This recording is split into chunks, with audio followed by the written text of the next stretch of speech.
Hello everybody, this is S.Shanmugavalli from KCS Kakinada College of Arts and Science. Today in this video we are going to see about request and response object in ASP.NET. The topics to be covered in this video are request object and response object. Under request object we are going to see about query string collection, form collection, browser object, server variables collection, accept types collection, headers object, visitor and referrer information, and save as method. First we are going to see about request object. So the request object provides us the information regarding the visitor to our site.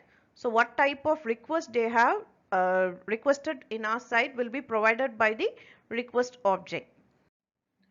Under the request object, first we are going to see about query string collection. When we link to any page, sometimes we need to pass some parameters to the page. For example, if the page contains the details regarding the employees, if I need a specific record whose employee number ID is 10, then we will pass the parameter along with the link. So in this example here we have my ASP page as my page, and the parameter passed is next to the question mark, emp id equal to 10.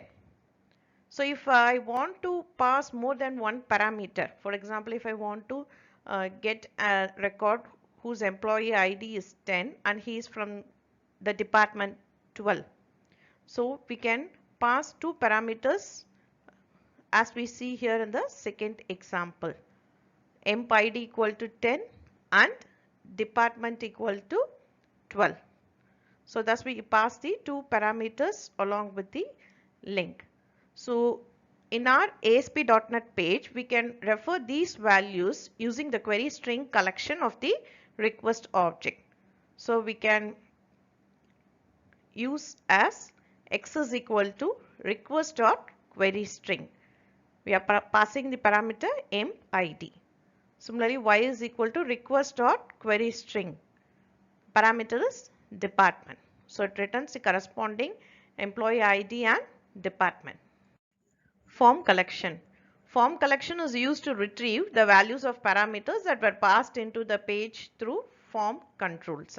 So we will be using various form controls in our ASP.NET page. For example, if I am going to use a text box named my field, so we can access the value of the text box using request.form followed by the name of the text box, my field. Browser object. So the browser object of the request object is used to return an HTTP browser capabilities. So it has the properties which tells about the visitor's browser. It gives information regarding the visitor's browser. So for example, x is equal to bcaps.platform. So this property is used to return the operating system used by the visitor. Server variables collection. So the server variables collection returns a name value collection object. So within this collection, it contains various information regarding the visitor and what all the requests he had made. So some of the information includes security information, security certificates, what are the page requested and what are the parameter passed to the page. So for example, x is equal to request dot server variable mark. So here the value of the item mark will be placed in the variable x. Accept types collection. The accept types collection returns the string array, so which contains the MIME types accepted by the visitor's browser. So using this collection we can come to know about the MIME types which will be accepted by the visitor's browser. So to know the accept types, we have to use request dot accept types. So it returns the MIME types accepted by the visitor's browser. Headers object.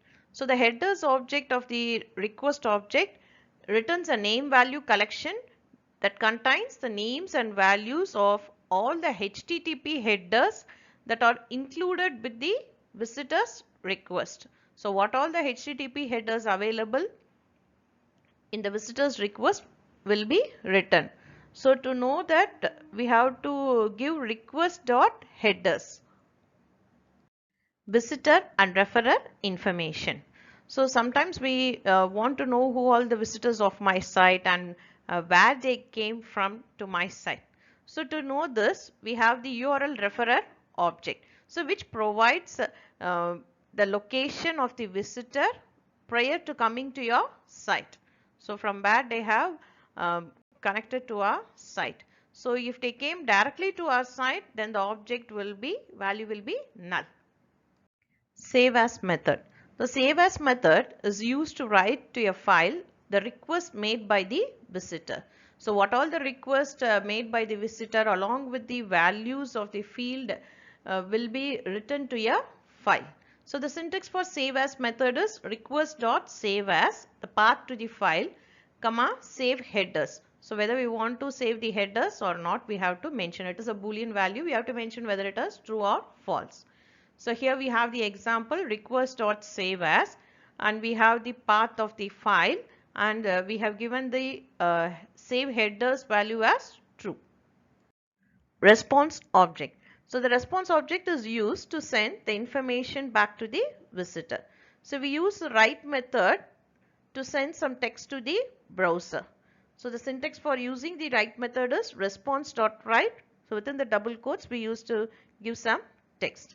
We can also use write file method where we write the content to a file. So for example, response.write file path to file. So the path to file will contain the full path of the file that we want written to the visitor's browser. Redirect method. So the redirect method is used to send the visitor to another page. So if we want to send the visitor to another page, we use redirect. So example, response.redirect. So we give the file name to be redirected. So sometimes we want to know whether the visitor is still waiting for the response, whether he is still in connection. So to know that, we give is still connected. We use the property is still connected. So x is equal to response dot is still connected. So it returns true if the visitor is still connected. So if the visitor is not connected yet, then it will return false. So in this video, we saw about request and response object. Thank you for watching the video.